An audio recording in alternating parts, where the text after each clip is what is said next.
Lakini somo letu linasema unaona nini mbele yako? Unaona nini mbele yako? Ezekieli sura ya 37 mstari wa kwanza mpaka mstari wa 14. Unaona nini mbele yako? Patie jirani yako mkono, mwambie unaona nini mbele yako. Patie kabisa mkono, mtikise, mwambie unaona nini mbele yako. Mwambie hata katika hilo Mungu atafanya. Patie mkono, mwambie hata katika hilo Mungu atafanya. Bado sijasikia, mwambie hata katika hilo Mungu atafanya. Bwana Yesu asifiwe sana. Andika hicho kichwa cha somo vizuri. Unaona nini mbele yako? Hata katika hilo unaloliona Mungu atafanya. Liwe ni gumu, atafanya. Bwana Yesu asifiwe sana. Iwe ni mauti, Bwana atafanya. Sema amen. Sema amen. Biblia inasema mkono wa Bwana ulikuwa juu yangu, naye akanichukua nje katika roho ya Bwana, akaniweka chini katikati ya bonde, nalo limejaa mifupa, akalipitisha karibu na pande zote. Natazama, palikuwa na mifupa mingi katika ule uwanda, nayo tazama, ilikuwa mikavu sana. Akaniambia, mwanadamu, je, mifupa hii yaweza kuishi? Nami nikajibu, Bwana Mungu, wajua wewe. Akaniambia tena, toa unabii juu ya mifupa hii, uiambie, enyi mifupa mikavu, isikieni neno la Bwana. Bwana Mungu aiambia mifupa hii maneno haya, tazama, nitatia pumzi ndani yenu, na mtaishi, nami nitatia mishipa juu yenu, nami nitaleta nyama iwe juu yenu, na kuwafunika na ngozi, na kutia pumzi ndani yenu, nanyi mtaishi, nanyi mtajua ya kuwa mimi ndimi Bwana. Basi nikatoa unabii kama nilivyoamriwa. Hata nilipokuwa nikitoa unabii, palikuwa na mshindo mkuu. Natazama, tetemeko la nchi, ile mifupa ikasogeleana, mfupa kwa mfupa wenziwe. Nikatazama, kumbe kulikuwa na mishipa juu yake, nyama ikatokea juu yake, ngozi ikafunika juu yake, lakini haikuwamo pumzi ndani yake. Ndipo nikaiambia, utabiria upepo, mwanadamu, ukawaambia upepo, Bwana Mungu asema hivi, njoo kutoka pande za pepo 4, pumzi, ukapulizie pulizie hawa waliouawa wapate kuishi. Basi nikatabiria kama alivyoniamuru, pumzi ikaingia, wakaishi, wakasimama kwa miguu yao, jeshi kubwa mno. Kisha akaniambia, mwanadamu, mifupa hii nyumba yote ya Israeli. Tazama, wao sema, mifupa yetu imekauka, matumaini yetu yametupotea, tumekatiliwa mbali kabisa. Basi tabiria waambie, Bwana Mungu asema hivi, tazama, nitafunua makaburi yenu na kuwapandisha kutoka katika makaburi yenu, enyi watu wangu, nami nitawaingizeni katika nchi ya Israeli, nami mtajua ya kuwa mimi Bwana nitakapofunua makaburi yenu na kuwatoa ninyi katika makaburi yenu, enyi watu wangu, nami nitatia roho yangu ndani yenu, nanyi mtaishi, na nitawawekea katika nchi yenu, nanyi mtajua ya kuwa mimi Bwana nimesema hayo yakatimiza, asema Bwana.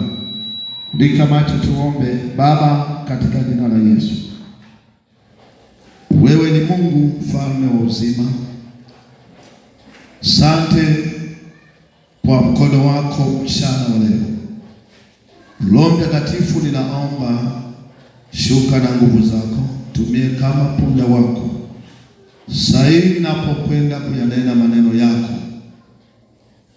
Bwana, asante, guse kila mmoja, gusa watoto wako wa kike na wa kiume, wainue hata walipokuwa wanatazama, walikuwa wanawaza, wengine hata usiku wana mawazo. Lakini siku ya leo ninaomba Mungu kafanya yaliyo makubwa kwenye maisha yao, katika jina la Yesu na tuseme amen. Sema amen. Sema amen. Nimezungumza kipengele hiki. Unaona nini mbele yako? Unaona nini mbele yako? Unaona vita? Unaona maisha ni magumu? Unaona shida mbele yako? Lakini Biblia inasema kulikuwa na nabii katika Israeli, huyu Ezekiel. Biblia inasema yeye katika ule usiku Roho wa Bwana akamchukua. Roho wa Bwana alipomjilia Ezekiel, Biblia inasema akampeleka katika bonde lilokuwa limejaa mifupa mikavu. Ezekiel akatazama bonde lile, lilikuwa limejaa mifupa mikavu. Biblia inasema Mungu akamuuliza, mifupa hii yaweza kuishi? Yeye alipotazama Ezekiel akiwa katika Roho wa Bwana, Biblia inasema ya kwamba akasema, wajua wewe Bwana. Sema amina kwa jina la Yesu. Sema amina kwa jina la Yesu. Ezekiel alipotazama, Mungu anamuuliza, anasema, mifupa hii mikavu yaweza kuishi? Yeye akasema, wajua wewe Bwana. Yeye alipotazama kwa macho ya kibinadamu, yeye alipotazama kwa macho ya damu na nyama, akasema haitowezekana, wajua wewe Bwana. Sema amina. Sema amina kwa jina la Yesu. Ezekieli akaona mifupa mikavu. Biblia inasema mifupa mikavu sana. Yeye alipotazama wala haina chochote, mifupa imekuwa ya miaka mingi.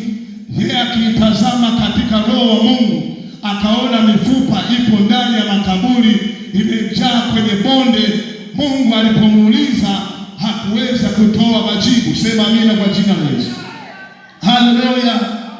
Yeye alipoitazama mifupa mikavu aliona hakuna majibu, lakini Biblia inasema Mungu akamwambia, mifupa hii mikavu ni taifa langu la Israeli.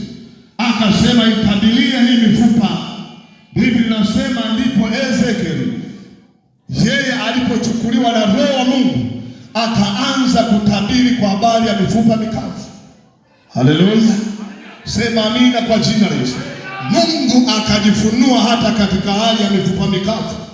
Yeye kama Mungu aishivyo akajifunua.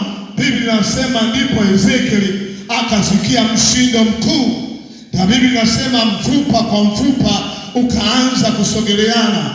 Mara akaona nyama, mara akaona mishipa, mara akaona ngozi. Biblia inasema Mungu akamwamuru, akasema utabirie upepo wa pande nne. Sema amina. Sema amina kwa jina la Yesu. Haleluya. Alipokuwa anatazama, hapakuwa na pumzi. Wakati anaona nyama, wakati anaona uumbaji, lakini mwanadamu alikuwa hana pumzi. Biblia inasema ndipo akaamuliwa na Mungu yeye aweze kutabiria. Sema amina kwa jina la Yesu. Kuna wakati Mungu anataka kukupitisha ili wewe usimame kwenye nafasi, ili uweze kutabiri bahari gani unapitia. Sema amina kwa jina la Yesu. Wakati wa vita yako, anza kutabiri amani. Sema amina kwa jina la Yesu. Wakati watu wanaona umefeli, anza kutabiri kufauliwa. Sema amina kwa jina la Yesu. Haleluya. Ndio maana Ezekieli yeye akasimama akiwa katika roho Mungu, yeye akaanza kutabiri. Wakati anatabiri, Biblia inasema akaona vitu vinatokea, yeye akapata nguvu, wala hakunyamaza tena, maana roho wa Mungu alikuwa anafanya kazi. Sema amina kwa jina la Yesu. Haleluya. Maisha yako nayopitia, huu ni wakati wa kusema na Bwana, yeye aanze kufanya uumbaji mpya. Sema amina kwa jina la Yesu. Haleluya. Tasema kanisa, haleluya. Kanisa sema amina kwa jina la Yesu. Haleluya. Sema amina kwa jina la Yesu. Biblia inasema Ezekieli alipoona matokeo, akasimama kwenye nafasi, akaanza kuamuru upepo, akaamuru kila mahali. Mungu akafanya kupitia Ezekieli. Huu ni wakati wako. Mungu anataka uamuru chochote. Hata kama ulikuwa hauna mtaji, anza kuamuru mtaji. Hata kama ulikuwa na madeni, anza kuamuru fedha. Ni wakati wa Bwana wa majeshi. Sema amina kwa jina la Yesu. Haleluya. Kuna jambo kubwa ambalo Mungu anataka kufanya katikati ya mapito yako. Sema amina kwa jina la Yesu. Haleluya. Ezekieli aliona ni jambo sio la kawaida, kwa sababu yeye alipotazama akaona bonde limejaa mifupa mikavu. Alipoitazama ile mifupa hakupata majibu, lakini yeye alikuwa katika roho wa Bwana. Aliposikia sauti ya Mungu inamwambia mifupa hii ni taifa langu, akasimama akaanza kutabiri. Nawe mtu wa Mungu, mama wa mahali hapa, baba wa mahali hapa, ni wakati wa kumwambia Mungu kila chochote ambacho kilikuwa kimekwama. Anza kumwambia Mungu, yeye atajifunua katikati ya mapito yako, yeye atajifunua katikati ya vita yako, kwa sababu yeye atasimama kama Bwana wa vita. Ninaposema Yesu anaweza, sema amina kwa jina la Yesu. Haleluya. Haleluya. Ezekieli akasimama, wakati anatabiri akaona mifupa, akaona mshindo mkuu. Kuna mshindo wa Bwana unakuja kwenye maisha yako. Kuna mshindo usio wa kawaida. Kuna mshindo wa huduma. Kuna mshindo wa mafanikio unakuja kwako. Kuna mshindo wako Mungu aliyeuandaa. Sema amina kwa jina la Yesu. Haleluya. Ongeza makofi juu kwa Yesu. Haleluya. Mtikise ndani yako, mwambie Ezekieli alikuwa kama wewe tu. Aliitwa na Mungu kama wewe. Mtikise, inawezekana jielewe. Mwambie Ezekieli alikuwa kama wewe. Mwambie alikuwa kama wewe. Mwambie tena alikuwa na sita kama wewe unavyo sita. Haleluya. Kanisa sema amina. Mungu alipokuwa anamwambia Ezekieli, yeye alikuwa na sita, kwa sababu Mungu alisema mifupa hii yaweza kuishi. Yeye anasema najua wewe Bwana, akiwa na roho wa Mungu ndani yake kama wewe ulivyo. Haleluya. Kanisa haleluya. Nasema haleluya. Lakini Biblia inasema Ezekieli alipotambua, yeye akaanza kutamka. Wakati anatamka, Biblia inasema pakawa na mshindo. Mshindo uliposhuka, Biblia inasema mfupa kama ni wa shingo ukarudi, kama ni wa mguu ukarudi, kama ni wa mkono kaenda mahali pake. Biblia inasema ya kwamba Ezekieli akatazama, akaona nyama, akaona mishipa, akaona ngozi, hakukuwepo na pumzi. Biblia inasema akasikia sauti, akasema kwamba tabiria upepo. Biblia inasema katabiri upepo. Biblia inasema watu wakasimama, wenye uhai wakasimama, kwa sababu mshindo mkuu wa Kristo umesimama. Sema amina kwa jina la Yesu. Ninatangaza leo, huu ni mwaka wako, huu ni mwaka wa pekee. Mungu anapenda kukuinua. Kuna mshindo usio wa kawaida, kuna upepo wa kimungu, kuna upepo wa baraka, kuna upepo wa heshima yako. Sema amina kwa jina la Yesu. Haleluya, haleluya, haleluya. Ezekiel alitabiri, Ezekiel aliomba. Wakati anaomba akakuta tetemeko, wakati anaomba akasikia ngurumo, wakati anaomba akaona mshindo. Na mimi natangaza leo katika maombi yako uliyoomba, Mungu amesikia maombi yako. Yeye anakwenda kusimama. Kama adui zako wataanguka wenyewe, kama ni adui zako watapigwa mpaka chini. Nasema amina kwa jina la Yesu Kristo. Haleluya, haleluya. Sema amina kwa jina la Yesu. Haleluya. Ezekiel alikuwa na sita. Mwambie usisite. Mwambie usisite. Mtikise kabisa, mwambie usisite. Mwambie ukishaambiwa wewe unakubali. Haleluya, haleluya. Unajua kuna watu wengine Mungu anasema na yeye naenda kukuinua sasa hivi. Mimi kweli, mimi kweli, mimi Mungu anasema naenda kubadilisha formula ya maisha yako. Haleluya. Kama ni mwanafunzi, Mungu anasema sasa mwanangu naenda kukufanya kwa kichwa darasani. Nasema hivi mimi kweli. Haleluya. Kanisa, haleluya. Mtikise jirani yako, mwambie usisinzie kanisani. Patia mkono, mwambie usisinzie kanisani. Haleluya. Ezekiel linasema Mungu akamchukua katika roho wa Bwana. Roho Mungu akamchukua Ezekiel. Alipomtazama yule nabii wa Bwana, Biblia inasema roho wa Mungu akashuka ndani yake. Wakati yeye anaona mifupa, Mungu anaona kuna watu wanaishi. Haleluya. Sema amina kwa jina la Yesu. Wakati alipotazama anaona bonde, Mungu anaona kuna watu wanaishi, wanatembea, wametoka makaburini. Sema amina kwa jina la Yesu. Wakati unaona kuna vita, Mungu anaona ushindi wako.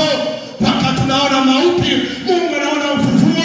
Sema amina kwa jina la Yesu. Kwa maana Ezekieli aliona mauti, yeye akaona mifupa, yeye akaona watu wanaishi, maana aliona ni makaburi. Pia watu wamekufa, hawawezi kuishi tena. Hivyo watu wanavyotazama kwenye maisha yako, mimi naona kwa jicho la imani, Mungu anakwenda kuinua maisha yako. Mungu anaenda kukufanya nyota. Mungu anaenda kukuinua zaidi na zaidi. Sema amina kwa jina la Yesu Kristo. Haleluya. Mwambie jirani yako watakutafuta wakati mwingine. Utakuwa na majukumu yamejaa. Haleluya. Haleluya. Haleluya. Kanisa, haleluya. Kanisa, haleluya. Mwambie wa leo sio wa kesho. Patia jirani yako mkono, mtikise, mwambie wa leo sio wa kesho. Mwambie wa sasa hivi sio wa dakika 5 za mbele.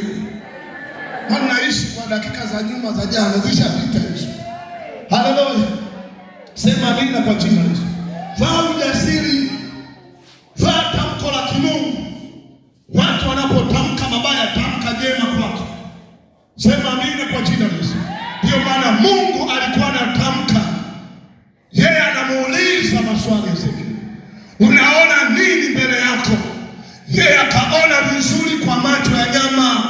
Biblia inasema akasema, ninaona mifupa mikavu. Mungu anamwambia umeona vyema. Je, mifupa hii yaweza kuishi? Unaona maisha magumu. Mungu anakuuliza, je, waweza kuwa na utajiri? Waweza kujenga nyumba? Waweza kumtumikia Mungu? Mungu ajua wewe. Mungu ajua wewe. Haleluya. Haleluya. Sema amina kwa jina la Yesu. Mungu anauliza watu. Anasema wewe binti, waweza kufunga ndoa? Anasema mbele yangu mimi katika maombi yangu wajua wewe. Haleluya, sema amina kwa jina la Yesu. Lakini ona ndoa mbele yako, ona mafanikio mbele yako, ona ushindi mbele yako. Sema amina, sema amina kwa jina la Yesu. Kuna watu hapa anapoenda kwenye maombi, unajua nazungumza, taweza nasema yaani mimi wakuolewa kweli, akiona kisikudanganya. Anaweza sema Bwana Yesu asifiwe sana. Kanisa, Bwana Yesu asifiwe sana. Kanisa, Bwana Yesu asifiwe. Kanisa, Bwana asifiwe. Mwambie jirani yako kioo kisikudanganye. Kioo kisikudanganye. Na macho ya watu yasikudanganye. Bado tupo jicho la Mungu. Bwana asifiwe sana. Mwambie mahesabu yako sio mahesabu ya Mungu. Unajua hata watu sasa hivi wanakuambia mimi nimeajiriwa, nina mshahara wangu 100,000. Na kula kwa mahesabu. Mahesabu yako sio ya Mungu. Maana yake kazi kweli umeajiriwa ya 200,000, lakini nauli yake ni 200,000. Sasa katikati nani anakulisha? Unaonekana unaenda kazini, lakini nani anakulisha? Bwana asifiwe. Unasema mimi sina kazi, mimi niko mtaani, sina biashara. Haleluya, mimi ni wa hivi. Mungu anaona una mradi, Mungu anaona una biashara, Mungu anaona una shule. Unajua kuna wakati mtu anajifinyilia. Nikutana na mtu mmoja jana asubuhi, nikaongea naye, akaniambia tumishi wa Mungu, naomba uniombee sana. Nikaambia vipi? Anasema mtumishi, nina maono ya shule, lakini nafundisha kwenye chumba changu. Nikamwambia unaona nini mbele yako? Bwana sio sana. Alafu mchungaji, ninachunga sina hata speaker. Nimekataliwa. Nikamwambia unaona nini mbele? Aliyekutuma ni Jehova. Anza kuona unafanikiwa. Anza kuona unashinda. Anza kuona Mungu ametanua uzi. Bwana sio sana. Nikaanza kuzungumza naye. Baadaye nikaomba naye. Bwana sio sana. Alafu ana bajaji ya mkopo. Anasema hivi na kukaji. Nikazungumza naye, nikaomba naye, nikampa formula. Nikamwambia tena unapofanya kazi anza kuona kushinda. Leo utapata hela. Siku zote unapata shilingi ngapi? Anasema napata 30,000. Nikamwambia leo utapata mpaka 200,000. Umekosa sana 1,500,000. Nakwambia sio utapata. Akanibeba kutoka kule mpaka Mbezi. Nikampa nauli yangu. Nilipokuwa nimempa jioni, yeye ni mtumishi. Akasema mchungaji, hapa nina 160,000. Nikasema wewe ndio Jehova. Mimi nilimpa 10,000 nauli. Lakini yeye akapata 160,000. Nikamwambia sasa endelea kumwamini Bwana, endelea kumtolea Bwana. Wakati yeye alikuwa amekata tamaa, anaona kama watu wamemwacha, kumbe Mungu anataka wewe uone kitu kingine mbele yako. Bwana sio sana. Kuna watu na vipawa, kuna watu na karama, hicho kipawa chako kinatajirisha. Wewe hujajua tu.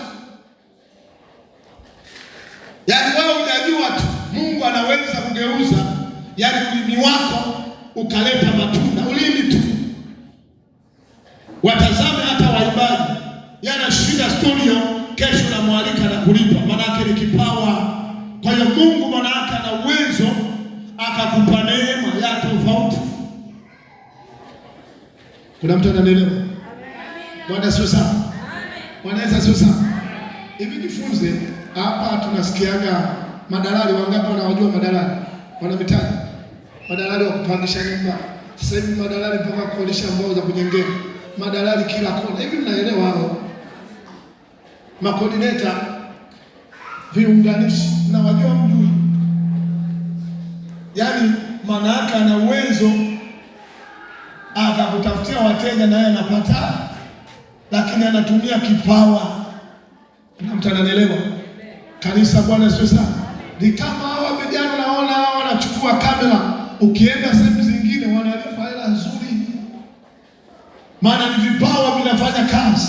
Kwa hiyo Mungu anataka kufungua ufahamu kwamba kumbe kila kitu ambacho Mungu ameweka ndani yako kina faida. Maono uliyo nayo yana faida kwake. Sema amina kwa jina la Yesu. Haleluya. Kanisa, haleluya. Ndio maana Ezekieli yeye alikuwa na kipawa, yeye alikuwa na sauti tu. Mungu anamuuliza swali, maana yake yeye hakuchukua wala mfupa usogezi. Ezekieli alikuwa na kipawa cha sauti, maana yake Mungu ameweka kila mmoja anayo sauti. Akasema sasa ni wakati wako wa kuiambia mifupa, iambie kwa imani, iambie mimi nitatenda. Bwana anasema wewe utasema mimi nitatenda. Mungu alipoona amechukua hatua, Biblia inasema ya kwamba pakawa na mshindo mkuu, pakawa na upepo, pakawa na tetemeko, mifupa ikasogeleana. Mungu anataka kukuinua wewe.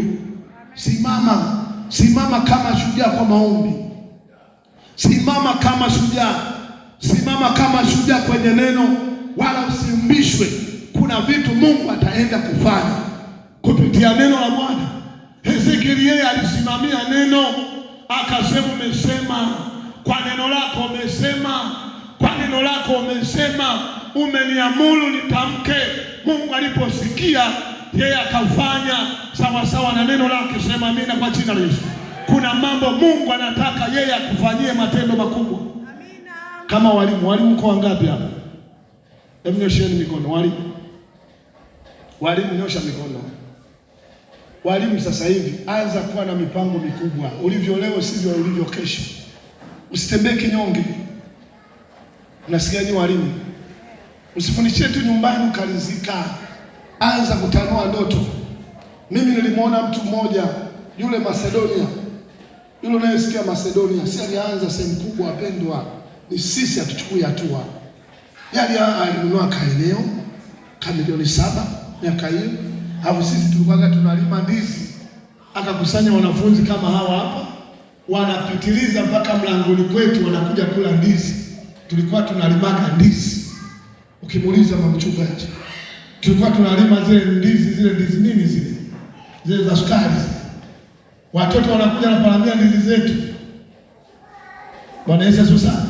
Matokeo makubwa leo Macedonia, mtoto akienda tunasikia milioni 4 mwaka. Lakini yule mtu alianza kwa imani. Sasa hivi kuna magorofa ambako kienda naogopa walinzi, waganda, walimu. Hata nyinyi hapo anza kuona mbali. Yaani kuanza mbali. Nenda mbali. Nenda kuliko unavyoona. Bwana sasa, Mungu ataachilia vitu vikubwa ambavyo hujawahi kuona. Sema amina kwa jina la Yesu. Sema amina kwa jina la Yesu. Na usimame leo utabiri mwenyewe, sema kitu. Sema kitu. Wamama wenye pochi mko wangapi? Pochi, nini pochi zenu? Mchungaji aliwa pochi yako. Maana wengine wana vita.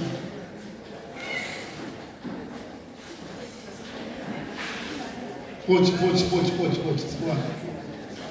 Hebu nyanyua pochi yako tufanya hivi. Hata kama unaiona nataka kuanguka nani? Sasa hii kazi hiyo pochi inatakiwa iwe na mpunga hela. Wamama mpo? Yaani hata kuweka vibaya huwezi kuweka ikiwa na hela. Si mnanielewa? Yaani humo kuwepo na noti pia. Mnanielewa watu wa Mungu? Wengine mnamuelewe, lazima tuzitamkie hizo. Amen. Mama ukienda unachana, yaani umetoka kanisani hadi ukifika kwa mama unachana tu zipo. Barikiwe mama uliyesikia. Baba muinue huyu mama katika jina la Yesu, kafanya jambo jipya. Amen. Bwana Yesu asifiwe sana. Kanisa, Bwana Yesu asifiwe sana. Vijana utakuta na bonge la pochi, hana makaratasi tu. Tutabirie. Yuko endelea. Bwana Yesu asifiwe sana. Wenzao wanafikiri naongea yaani kama nafurahisha. Mimi ndo nakwambia. Kwenye hiyo pochi maana yake lazima note zijae. Hata kama zijajaa, yaani mama, kama una milioni ile na 5 ile na 6, hata vijembe vitatoka wapi? Hata mawingi mtabadilisha. Sababu zipo.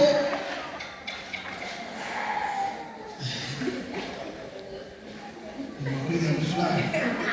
Nazani mpira tabadilisha mengi. Makofi kanisa.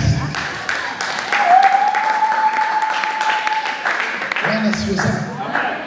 Bwana sifiwe. Kanisa, Bwana sifiwe sana. Vijana, pochi yako iwe na noti, euro nini, yaani na dola. Lazima tutabiri wapendwa. Mimi nimeenda Arusha nikapewa euro, nimeiacha, sitaki kuchange. Sitaki kuchange. Nilienda mahali wasitaki kuchange, kaambia hiyo iache ikae hata mpaka mwaka.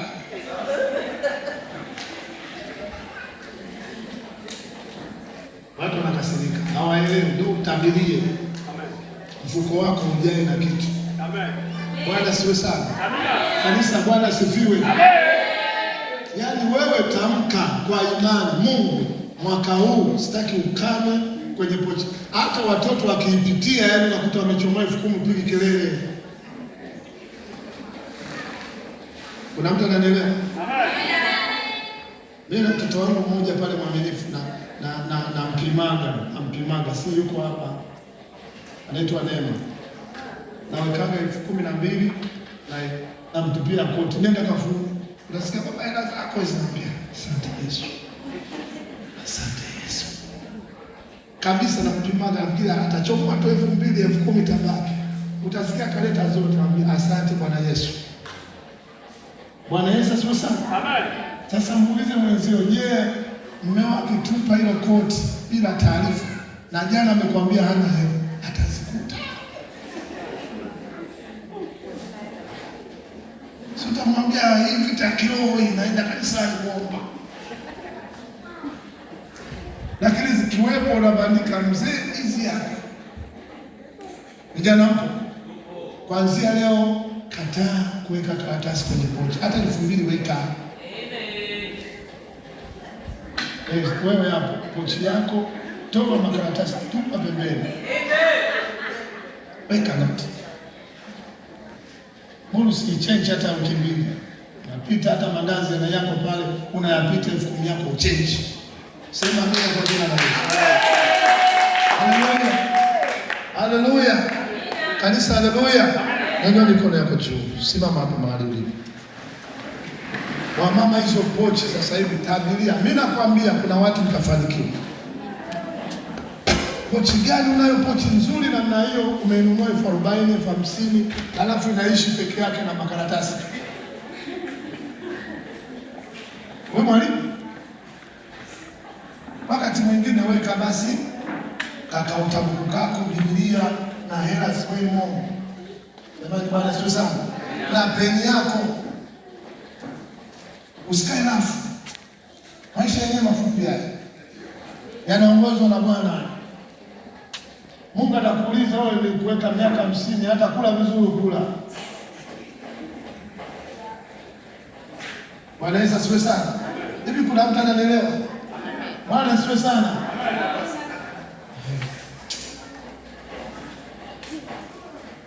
Ndio mikono yako chini.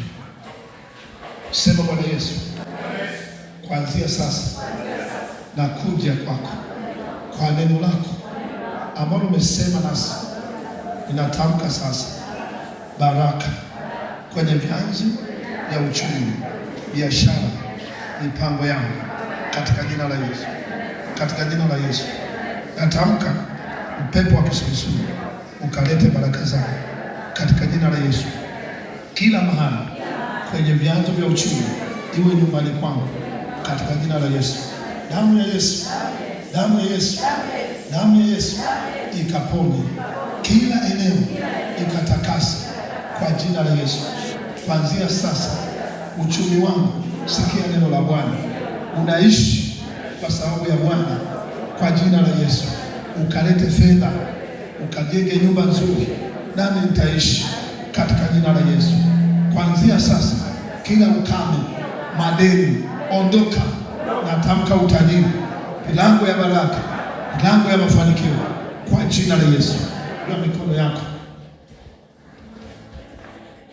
leo, tamka vitu, usivinyamazie. Hata kama huna mpango wa kununua gari leo, tamka linaishi, litatokeza tu kizunguzungu na yeye utapata. Nielewe uzuri, mtu wa Mungu. Sema Bwana Yesu, natamka niwe na usafiri mzuri katika jina la Yesu. Kwa jina la Yesu, iwe ni gari, bajaji, bodaboda, kwa jina la Yesu, za biashara, za kazi, milango yote ya uchumi kwa jina la Yesu ikafunguke. Na kataa magonjwa mabaya yote kwa jina la Yesu. Yesu, huduma yangu ikawa ni huduma ya pekee katika jina la Yesu. Nguvu zako zikafufue hata wafu katika jina la Yesu. Mabaya yote yakaondoke toka tarehe ya leo katika jina la Yesu. Anza kuomba mwenyewe, unataka nini Mungu akutendee. Usidharau, omba. Baba, katika jina la Yesu, asante Mwokozi, asante Mungu wa majeshi, katika jina la Yesu, asante Mungu wa uzima. Wabariki watoto wako, wafungulie milango ya fedha katika jina la Yesu. Asante Mungu wa uzima. Mwaka huu kama ni mwaka wa pekee, watoto wako Mungu, upepo wa kisulisuli wa baraka, upepo wa mafanikio, natangaza utajiri, natangaza heshima juu yao kwa jina la Yesu. Omba, gusa hata pochi yako iliyo nayo, itabirie fedha. Tabiri, gusa pochi yako, ombea.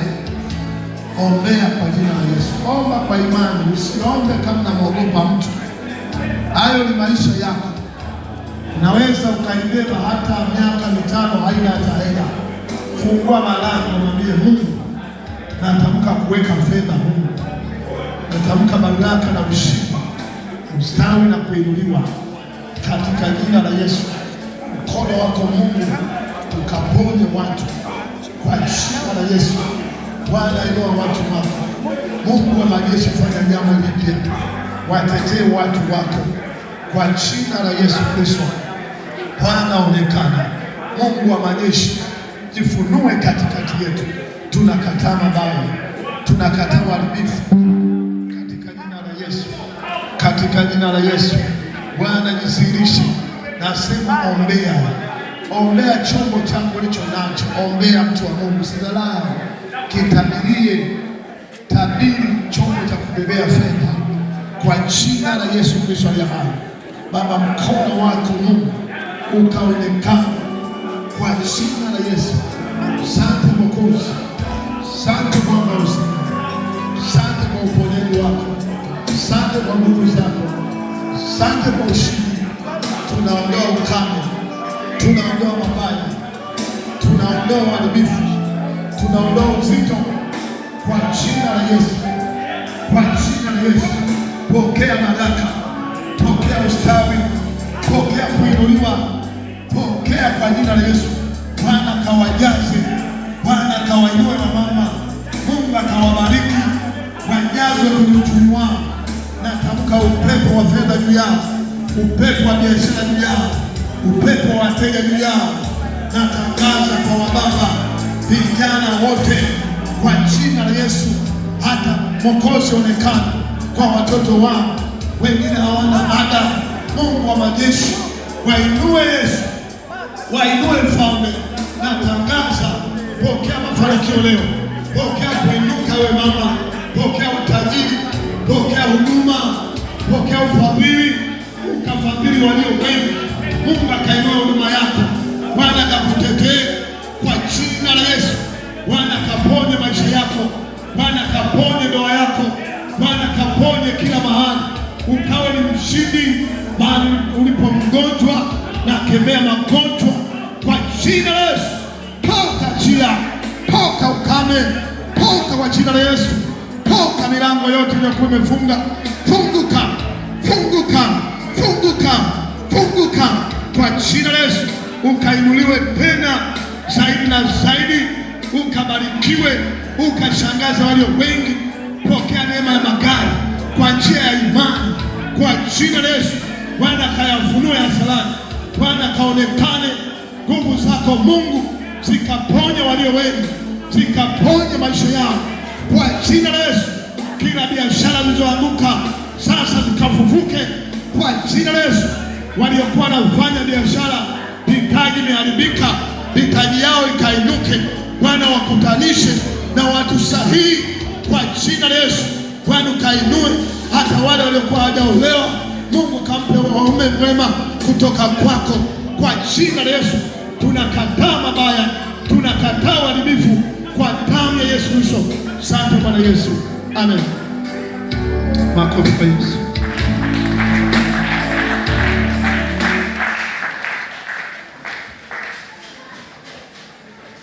Baba, ninakushukuru. Natangaza baraka na mafanikio kwa ajili yao. Kila mmoja akapokee sawasawa na neno lako. Ni kwa jina la Yesu na tuseme amen. Amen. Tukaa.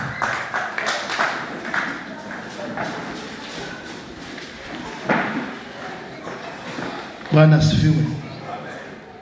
Kanisa, Bwana asifiwe.